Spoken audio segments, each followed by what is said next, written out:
अब मैं exercise number 4.1 का 2 नंबर का फर्स्ट बताने जा रहा हूं। थोड़ा सा गौर करने वाली बात, यहां पर क्वेश्चन बोल रहा है एक आयताकार भूखंड, भूखंड मतलब भू मतलब जमीन और खंड मतलब टुकड़ा, यानी जमीन का टुकड़ा, एक आयताकार जमीन का टुकड़ा है। सपोज ये आयताकार जमीन का टुकड़ा है जिसका क्षेत्रफल दिया हुआ 528 मीटर स्क्वायर, यानी इसका ये जो टोटल अंदर वाला भाग है ये दिया हुआ 528 मीटर स्क्वायर। क्लियर? क्षेत्रफल की लंबाई चौड़ाई की दुगुनी है। क्वेश्चन सही है? क्षेत्रफल की लंबाई चौड़ाई के दोगुनी से एक अधिक है। हमें भूखंड की लंबाई और चौड़ाई याद करना है। ऐसे तो इस क्वेश्चन में आपको ये बोल रहा है कि इसमें सिर्फ समीकरण निकालना है, सिर्फ समीकरण निकाल के छोड़ देना। लेकिन हम क्या करेंगे, समीकरण निकालने के बाद उसको गुणनखंड विधि से या कोई विधि से सॉल्व भी करके हम दिखाएंगे। तो सबसे पहले हम क्या बोल रहे हैं यहाँ पर, लंबाई जो है चौड़ाई के दोगुनी से अधिक है, यानी चौड़ाई के लंबाई जो है चौड़ाई के, यानी चौड़ाई हमको पता रहेगा तो लंबाई भी ऑलरेडी हो जाएगा। इस चौड़ाई के नहीं, यहाँ चौड़ाई के, तो चौड़ाई को मानेंगे। सबसे पहले हम क्या करते हैं, मानते हैं, माना कि आयताकार भूखंड की चौड़ाई को मानेंगे। पहले चौड़ाई को मान लिए x मीटर, क्योंकि यहां पर बोल रहा है मीटर में, चौड़ाई को मान लिए x मीटर। ठीक है? अब यहां पर बोल रहा है चौड़ाई जो है लंबाई चौड़ाई के दुगुने से है, लंबाई जो है चौड़ाई के दुगुने से। अब यहां पर क्या करेंगे, लंबाई बराबर ले लेंगे चौड़ाई के दुगुने, चौड़ाई है x तो x का दुगुना तो x। गौर करने वाली बात यहां पर, क्वेश्चन यहां बोल रहा है चौड़ाई लंबाई जो है चौड़ाई के दुगुने से एक अधिक है। तो पहले हम मान लेंगे चौड़ाई बराबर, माने कि चौड़ाई बराबर x और लंबाई बराबर जो है चौड़ाई का दुगुना, चौड़ाई माने x तो x का दुगुना इंटू x का एक अधिक से एक अधिक मतलब +1। ये भी मीटर में हो गया। क्लियर? कोई डाउट होगा तो कमेंट सेक्शन जरूर कमेंट कीजिएगा। माना कि आयताकार भूखंड की चौड़ाई को मान लिया x और चौड़ाई की लंबाई जो है दुगुने से एक अधिक है। देखिए अब हमको पता है कि आयत का ये हो गया चौड़ाई और ये हो गया लंबाई, तो लंबाई बराबर हो गया 2x + 1 और चौड़ाई बराबर हो गया x। तो हमको पता है आयत का क्षेत्रफल बराबर फॉर्मूला क्या होता है,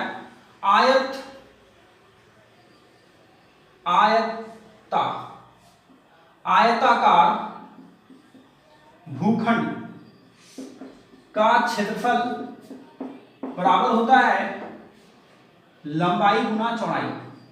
8 क्लास में पढ़े होंगे आप लोग, आयत का जो क्षेत्रफल होता है, आयत का क्षेत्रफल लंबाई गुना चौड़ाई। आयताकार भूखंड का क्षेत्रफल दिया हुआ है 528, तो आयताकार भूखंड का क्षेत्रफल की जगह पे हम यहाँ दे दिए 528 बराबर लंबाई है 2x + 1 और चौड़ाई है x। Clear? 528 equal to x को 2x से गुना करेंगे 2x² हो गया, प्लस x को 1 से गुना करेंगे तो x हो जाएगा। 528 को बराबर को उस साइड भेज दिए तो 2x² अपनी जगह पे रहा प्लस x अपनी जगह पे रहा, 528 इस साइड आकर के माइनस में हो गया इक्वल टू 0। बस यही हो गया आंसर। यही समीकरण निकालने बोल रहा था। इसको अब हम क्या करेंगे, गुणनखंड विधि से इसको सॉल्व। आपके क्वेश्चन में तो बस यही बोल रहा है कि इसका द्विघात समीकरण के रूप में लिखना है। ठीक है, द्विघात समीकरण के रूप में लिख दिए, लेकिन इसको हम आगे सॉल्व करते हैं गुणनखंड विधि से। x का वैल्यू यानी लंबाई और चौड़ाई निकालते हैं। तो सबसे पहले हम फर्स्ट एंड लास्ट मल्टीप्लिकेशन करेंगे। 528 को 2 से गुना किए तो 1056 होगा। कितना होगा? 528 को 2 से गुना किए तो 1056 हुआ। 1056 को तोड़ दिए तो इस तरीके से टूटा। अब यहाँ पर 528 अचर पद है, अचर में चिन्ह क्या है, माइनस इसका, और ये x का चिन्ह क्या है, प्लस और 1 आना चाहिए। x में 1 गुणांक, x में क्या गुणांक है 1। इसका मतलब कि 528 और 2 को गुना करने के बाद जो तोड़ेंगे वो टूट करके ऐसा आना चाहिए कि घटाने के बाद, यहाँ पर 528 में क्या है, घटाने के बाद 1 होना चाहिए। लेकिन वही दोनों डिजिट को गुना करने से 1056 होना चाहिए, 1056। तो कौन ऐसा डिजिट है, तो यहाँ 2 आया, 2 आया, जैसे 2 × 2 × 2 × 2 1 2 3 4 5 2 1 2 3 4 और 5 2 × 11 × 3।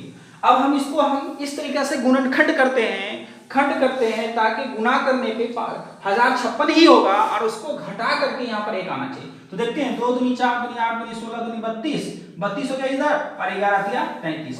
तो 33 और 32 को गुना करेंगे तो 1056 होगा और 33 और 32 को घटाएंगे तो क्या हो जाएगा 1 होगा, यानी घटा करेंगे। देखते हैं गुणनखंड विधि में सॉल्व करते हैं इसको। 2x² चिन्ह क्या है यहाँ प्लस प्लस ही रखेंगे, x x ही रहेंगे, यहाँ पर 1 की जगह पे ले लिए 33 माइनस 32 माइनस 528 इक्वल टू 0।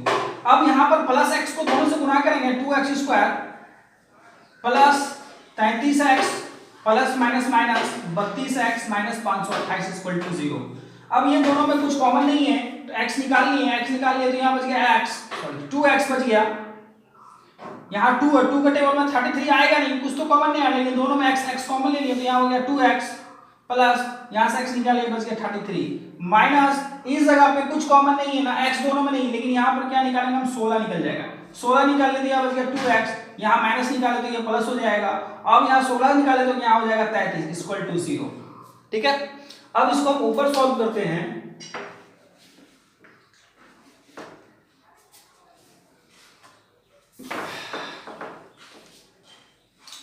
ऊपर इस जगह पर सॉल्व करते हैं।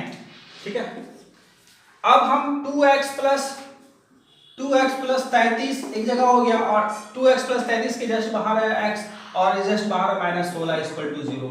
अब इसको हम दो पार्ट से बांट गए, 2x प्लस 33 इक्वल टू 0 और x माइनस 16 बराबर 0, तो 2x बराबर माइनस 33 बटा 2, माइनस 33 बटा x बराबर माइनस 33 बटा 2 और x बराबर आ गया 16। माइनस में कभी आंसर होता नहीं द्विघात समीकरण में, x बराबर आ गया 16।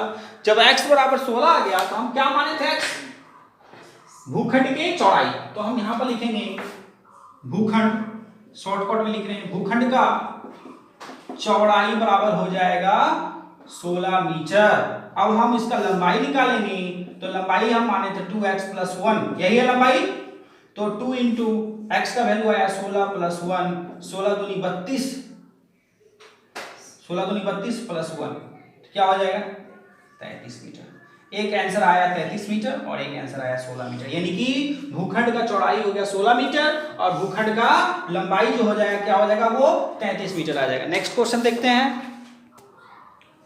अब आते हैं, क्वेश्चन बोल रहा है दो क्रमागत धनात्मक पूर्णांकों का गुणनफल 306 है, तो हमें पूर्णांक ज्ञात करना। पूर्णांक का मतलब पूर्ण अंक, पहले भी बता चुके हैं पूर्ण अंक। जैसे पूर्णांक में जैसे हम ले लिए 2 पूर्णांक हो गया, 3 हो गया पूर्णांक हो गया, 4 पूर्णांक हो गया, 100 पूर्णांक हो गया, 9 पूर्णांक हो गया, माइनस 16 हो गया, ये भी पूर्णांक, लेकिन ये ऋणात्मक पूर्णांक है। जो प्लस में आएगा वो धनात्मक पूर्णांक और जो माइनस में आएगा वो ऋणात्मक पूर्णांक। पूर्णांक में दो प्रकार का होता है, एक प्लस में और एक माइनस में। जो माइनस में होगा उसको ऋणात्मक बोलते हैं, जो प्लस में होगा वो धनात्मक बोलते हैं। अब आते हैं यहाँ पर पूर्णांकों के बाद ये समझना है क्रमागत। क्रमागत का मतलब हो गया कंटिन्यू। धनात्मक पूर्णांक, धनात्मक का बात हुआ यानी कि प्लस वाला लेना। तो क्रमागत जैसे कि क्रमागत और लगातार, जैसे 2 का क्रमागत 3 यानी 2 के जस्ट बाद वाला 3। जैसे बोलेंगे 10 का क्रमागत 11, फिर 12 का क्रमागत 13, ठीक है, 10 का क्रमागत 11। उसी तरीके से अगर बोलेंगे 100 के जस्ट क्रमागत क्या होगा 101। अगर यहाँ पर क्रमागत सम और विषम का चर्चा करता तो सम और विषम में 2 बढ़ जाता। जैसे अगर बोलता है यहाँ पर सपोज दैट 2 का विषम क्रमागत, 2 का सम क्रमागत, 2 क्या है सम, तो 2 का सम क्रमागत 4 का सम क्रमागत का मतलब जस्ट 2 आगे जाना सम में, और 6 का 8 का 10, ये सम क्रमागत हो गया। विषम अगर बोल दिया कि 2 विषम क्रमागत, विषम क्रमागत का मतलब हो गया जैसे 3 हो गया, 3 का विषम हो जाएगा 5 का विषम क्रमागत हो गया 7, यानी 2 बढ़ेगा। सम और विषम में क्या बढ़ेगा 2 बढ़ेगा। और लेकिन अगर सम विषम का चर्चा नहीं किया, सिर्फ क्रमागत का चर्चा किया तो सिर्फ 1 बढ़ेगा। तो यहाँ पर हमको पता नहीं है, यहाँ पर कोई संख्या पता नहीं है, ना तो 1 पता, ना तो 2 पता, कुछ नहीं पता, ना तो पहला संख्या पता, ना तो दूसरा संख्या पता है, ना तो पहला क्रमागत संख्या पता, ना तो दूसरा क्रमागत संख्या पता। यहाँ पर सिर्फ ये बोल रहा है 2 क्रमागत धनात्मक पूर्णांकों का गुणनफल 306 है। तो सबसे पहले हम मानते हैं, यहाँ पर क्रमागत बोल दिया कि जस्ट 1 बढ़ेगा। माना कि पहली धनात्मक का मतलब प्लस वाला, माना कि पहली धनात्मक पूर्णांक बराबर x। पहली धनात्मक पूर्णांक को मान लिया x, तो दूसरी क्या होगा, तो जाहिर सी बात जस्ट 1 ज्यादा। दूसरी यहाँ पर सम विषम का चर्चा नहीं किया, दूसरी धनात्मक पूर्णांक बराबर हो जाएगा x + 1, ठीक है, जस्ट एक बढ़ जाएगा, x है तो दूसरा x + 1, क्योंकि यहाँ पर तो कोई संख्या दिया नहीं था।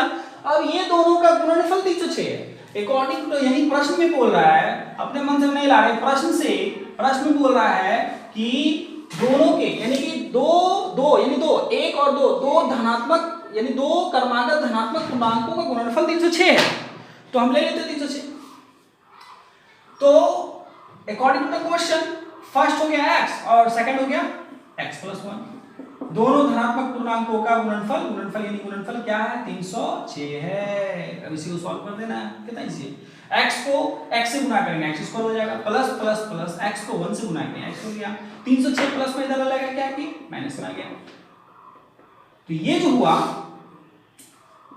आपके अकॉर्डिंग टू क्वेश्चन ये आंसर हो गया, लेकिन इसको हम आगे सॉल्व करते हैं, फर्स्ट एंड लास्ट मल्टीप्लिकेशन करते हैं।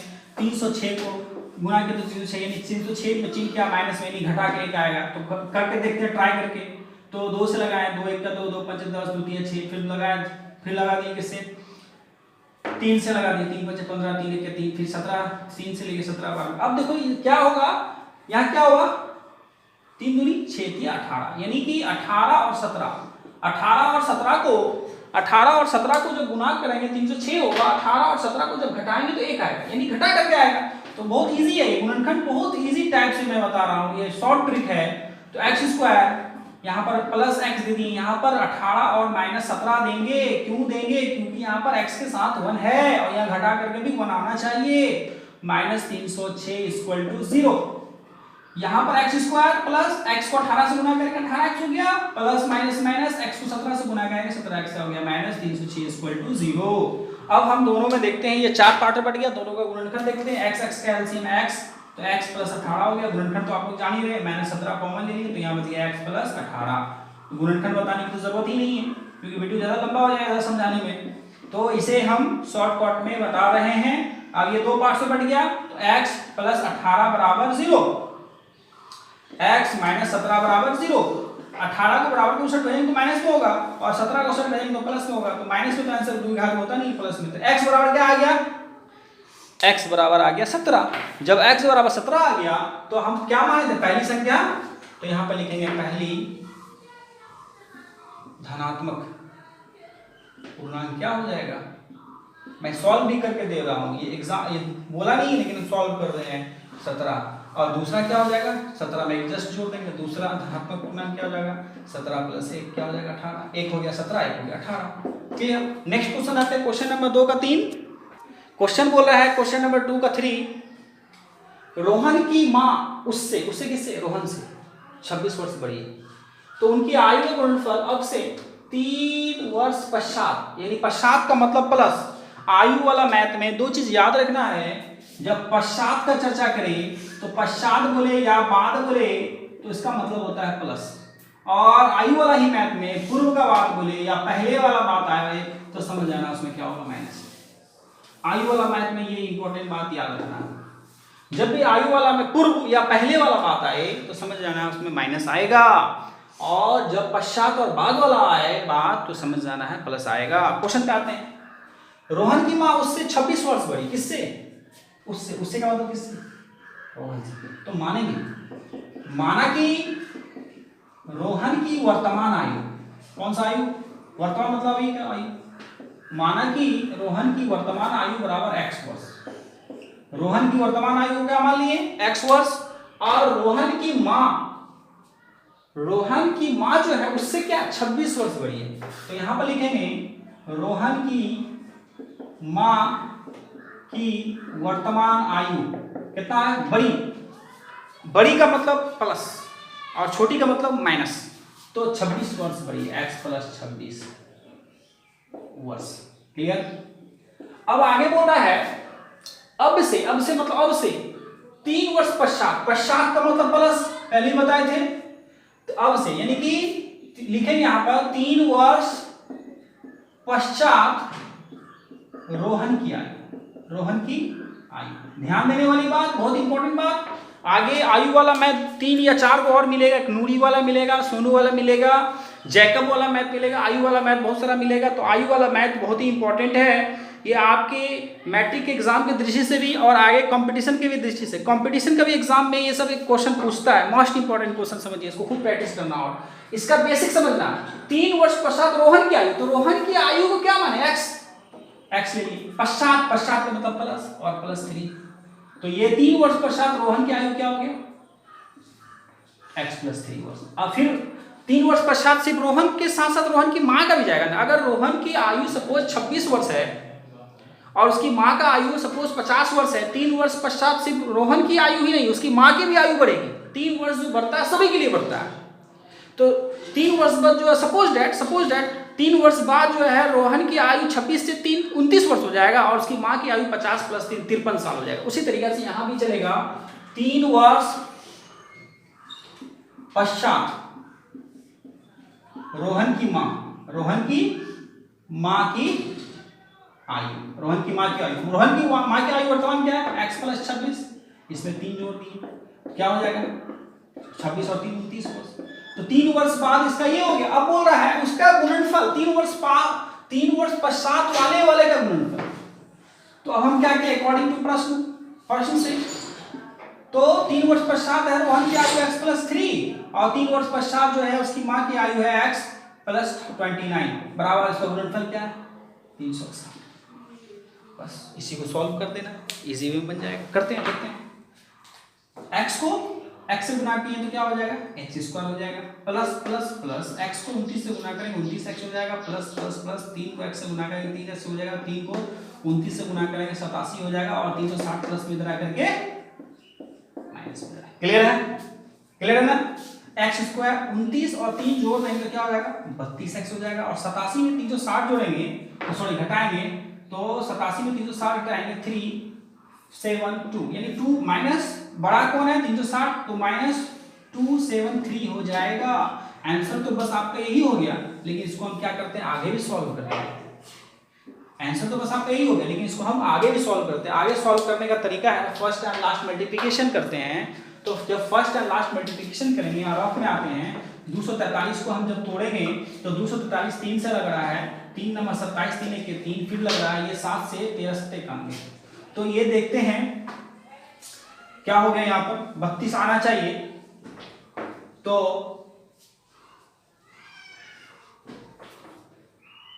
13 दिया 39 और 7 के साथ 13 और सॉरी 39 यानी 13 दिया 39 और 7 को जब गुना करेंगे तो 273 होगा। 39 और 7 को जब घटाएंगे और 273 में क्या घटा 273 अचर में घटा गया। ट्रिक है ये, बहुत इंपॉर्टेंट ट्रिक है, ये नया ट्रिक निकला है।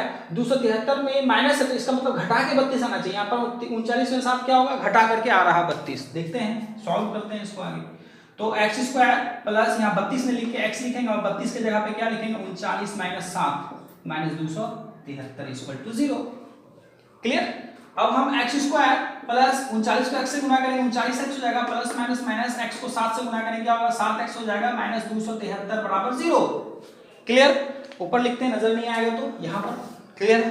हाँ तो x का कॉमन लेंगे तो यहाँ पर x हो जाएगा, तो हो जाएगा यहाँ पर x प्लस 39 माइनस यहाँ पर 7 कॉमन ले लिए तो हो जाएगा x प्लस 39 इक्वल टू 0। अब हम देखते हैं x प्लस 39 दोनों में है तो x प्लस 39 हम निकाल लिए, यहाँ बच गया इसके बाहर x इसके बाहर बच गया माइनस 7 इक्वल टू 0। तो अब इसको दो पार्ट से बढ़ गया x plus 39 equal to 0, x minus 7 बराबर 0। तो x बराबर प्लस 39 उछट जाएगा माइनस 39 हो जाएगा, माइनस 7 उछट जाएगा प्लस 7 हो जाएगा। ये नहीं होगा आंसर प्लस में होगा, यानी x क्या है 7। इसका मतलब ये हुआ रोहन की वर्तमान आयु जो है 7 वर्ष होगा। क्या निकालने बोल रहा है रोहन की वर्तमान आयु। तो रोहन की वर्तमान आयु क्या हो जाएगा, रोहन की वर्तमान आयु बराबर 7 वर्ष। और उसकी मां का देख लेते हैं, रोहन की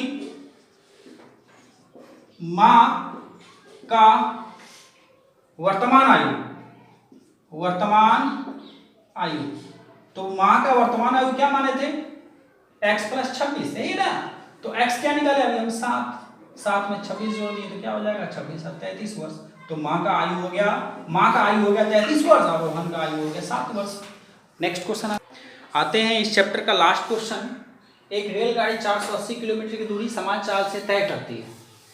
यदि इसकी चाल 8 किलोमीटर कम होती तो वह उसी दूरी को तय करने में 3 घंटा अधिक लेती। हमें रेलगाड़ी की चाल ज्ञात करना। तो यहाँ पर समय, दूरी और चाल का चर्चा किया, तो समय, दूरी, जब चाल का चर्चा करें तो ये पता है समय बराबर क्या होता है, दूरी बटा चाल, और चाल बराबर दूरी बटा समय, ये सूत्र होता है। और दूरी बराबर होता है समय गुना, दूरी बराबर होता है समय गुना चाल। ये सूत्र को फॉलो करना है, इसी सूत्र से ये मैथ बनेगा। सबसे पहले हम आते हैं, यहाँ क्या बोल रहा है, एक रेलगाड़ी 480 किलोमीटर की दूरी समान चाल से तय करता है। तो समान चाल हमको निकालने क्या बोल रहा है, रेलगाड़ी की समान चाल। तो सबसे पहले हम मानते हैं, माना कि रेलगाड़ी की समान चाल, माना कि रेलगाड़ी की समान चाल, यहाँ पर क्या है, किलोमीटर पर आवर। तो यहाँ पर x में के लिए क्या लेंगे, चाल को हमेशा किलोमीटर पर आवर या मीटर पर सेकंड पर इंडिकेट करते हैं। तो यहाँ पर क्वेश्चन में आपका किलोमीटर पर आवर, तो इसलिए यहाँ पर समान चाल को भी किलोमीटर पर आवर मानेंगे। अब हम आगे आते हैं, बोल रहा है 8 किलोमीटर कम, 8 किलोमीटर पर आवर यानी पर घंटा कम करने पर रेल की चाल, रेल की क्या चाल। तो 8 कम का मतलब होता है माइनस x माइनस 8 किलोमीटर पर घंटा। अब यहां पर कुल दूरी कितना दिया हुआ, कुल दूरी जो है तय करने वाली दूरी जो है वो 480 किलोमीटर दिया हुआ। अब यहां पर question, according to the question, यदि चाल 8 किलोमीटर कम होती तो उसकी दूरी तय करने में 3 घंटा क्या लेती, अधिक लेती। अधिक का मतलब होता है घटाने से कोई चीज अधिक आता है। जब बोलेगा 10 में 7 से कितना अधिक है, तो 10 में 7 क्या करेंगे, घटाएंगे। 10 में 7 क्या करेंगे, घटाएंगे। तो 10 में से 7 घटाएंगे 3 होगा। उसी तरीके से यहाँ पर हम लेंगे समय यानी चाल, क्या होता है, समय बराबर दूरी बटा चाल बराबर क्या होता है, समय। यहां पर दूरी बटा चाल दो स्टेप में, एक स्टेप चाल जो है x किलोमीटर पर आवर और एक स्टेप जो चाल x minus 8 kilometre per hour. ये दोनों को लेना, लेकिन दोनों का जो दूरी होगा 480 ही होगा। दोनों का दूरी क्या होगा, 480 ही होगा। तो यहां पर हम लेते हैं अकॉर्डिंग टू द प्रश्न बोल रहे हैं 480 दूरी, यही ना दूरी है तो 480 बटा। अब चाल यहां पर देखते हैं कौन चाल छोटा है, तो जो माइनस में होता है वो चाल छोटा होता है। छोटा वाला को नीचे रखेंगे, x minus 8 kilometre per hour, यानी अंतर बोला, यानी दोनों के बीच कितना अधिक है, अधिक का मतलब घटा के होता है, घटाएंगे फिर 480 लेंगे और इसका दूरी हो गया x इसका चाल हो गया x बराबर। ये दोनों को दूरी तय करने में कितना अधिक लग रहा है, वो 3 घंटा अधिक लग रहा है, 3 घंटा है। तो ये कंपेयर करो, बराबर है। ये 3 क्या है, 3 समय है, ये 3 क्या है, समय है। ये दूरी बटा चाल 2 स्टेप में लिखे हैं, क्योंकि यहाँ पे 2 स्टेप में बोल रहा है। यदि इसकी चाल 8 किलोमीटर पर घंटा कम होती तो 8 किलोमीटर 8 यानी चाल समान चाल को माने x, तो x में 8 किलोमीटर पर घंटा कम होती, तो x में यानी चाल में 8 किलोमीटर पर घंटा कम होती तो समान चाल से वो 3 घंटा अधिक लगाता। समान चाल यानी समान चाल x है, समान चाल को x माने, समान चाल रेलगाड़ी की समान चाल को x माने, तो दूरी जो कम 8 किलोमीटर कम पर घंटा से चलेगा, जो समान चाल से वो कितना लगाएगा, वो 3 घंटा अधिक लगाएगा। 3 घंटा अधिक का मतलब दोनों से घटा के 3 घंटा होगा। इसको जब हम क्रॉस करते हैं 403 जो है 3 का पारा में 1 बार करके 3 का पारा में ये 480 16 बार में 3 का पारा में यानी 160 बार। इसका मतलब यहाँ हो गया 160 बटा x माइनस 8 माइनस 160 बटा यहाँ क्या हो गया x बराबर इधर क्या बच गया 1। अब इसको हम सॉल्व करते हैं, देखते हैं क्या आता है। x माइनस 8 और x का एलसीएम लेंगे तो क्या हो जाएगा, x minus 8 into x। Cross किए 160x हो गया माइनस 160 में x माइनस 8 को क्या करेंगे, गुना करेंगे, बराबर क्या हो गया 1। अब हम इधर आते हैं, इस जगह नहीं इस जगह में क्या है, देखते हैं इस जगह। तो 160 x माइनस 160 में x से गुना करेंगे माइनस 160 x हो जाएगा, माइनस और माइनस प्लस 160 में 8 से गुना करेंगे तो 1280 होगा।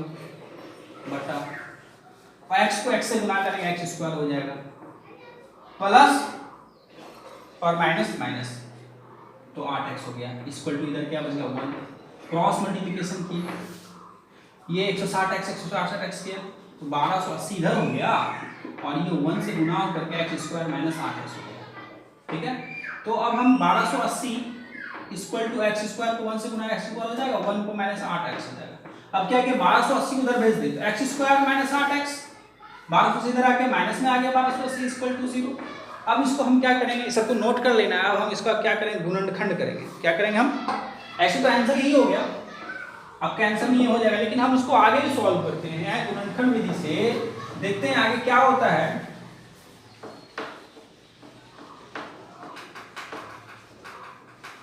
तो गुणनखंड विधि से देखते हैं, फर्स्ट और लास्ट मल्टीप्लिकेशन करने से देखते हैं क्या आता है। फर्स्ट और लास्ट मल्टीप्लिकेशन करने से 1280 आया, 1280 को तोड़ेंगे, 2 छक्के 12 2 छक्के 8 4 660, फिर 2 से 320 बार, फिर 2 से 160 बार, फिर 2 से 80 बार में, फिर 2 से 40 बार, फिर 2 से 20 बार में, फिर 2 से 10 बार में, फिर 2 से 5 बार में। अब हमको घटा करके आना चाहिए 8, तो देखते हैं 2 दूनी 4 दूनी 8 दूनी 16 दूनी 32 और 5 दूनी 10 दूनी 20 दूनी 40, यानी 40 और 32 को जब गुणा करेंगे तो 1280 होगा, और 40 और 32 को जब घटाएंगे तो 8 होगा। तो घटा के आ रहा, तो क्वेश्चन में लेके तो इसी चीज को उठा के यहाँ लाते हैं, एक्स स्क्वायर माइनस एक्स, ये 8 की जगह पे लिखेंगे हम 40, चिन्ह यहाँ माइनस है इसलिए हम माइनस ले रहे हैं, यहाँ माइनस ले रहे हैं, और ये घटा करके आएगा 40 माइनस 32 माइनस 1280 बराबर 0।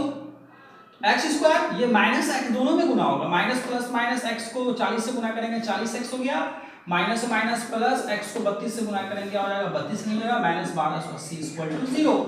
तो x को कॉमन ले लिए तो x माइनस 40 हो गया यहाँ पर, प्लस इसमें दोनों में 32 को मैंने 32 कॉमन ले ली, यहाँ बच गया x, यहाँ चिन्ह माइनस है, 1280 में 32 निकाल लिए तो बच गया यहाँ पर 40 बराबर 0। तो x माइनस 40 हो गया यहाँ पर, और इसके इधर बच गया x प्लस 32 बराबर 0। तो अब इसको दो पार्ट से बांटिए, x माइनस 40 इक्वल टू 0 हो गया, x प्लस 32 बराबर 0। तो x प्लस माइनस 40 उधर जाके प्लस 40 हो गया, और ये 32 प्लस जाके उधर के माइनस हो गया, माइनस में आंसर होता नहीं। x क्या माने थे, रेलगाड़ी के समान चाल, जो निकालने बोला था वो निकल गया आपके क्वेश्चन के अकॉर्डिंग। रेलगाड़ी के समान चाल बराबर 40 किलोमीटर पर आवर, रेलगाड़ी के समान चाल यहाँ लिख देते हैं, सबको फेयर कर लेना है। रेलगाड़ी की समान चाल बराबर 40 तो लेंगे, यहाँ क्या है kilometre per hour, 40 kilometre per hour. अब नेक्स्ट चैप्टर जो है, नेक्स्ट वीडियो में नेक्स्ट चैप्टर जो है 4.2 स्टार्ट करेंगे, सबको नोट करके प्रैक्टिस करना है। और वीडियो में बने रहने के लिए चैनल को सब्सक्राइब करें, नोटिफिकेशन पाने के लिए बेल आइकन के घंटी को बजाएं, और कोई दिक्कत हो तो कमेंट सेक्शन में जरूर कमेंट करें।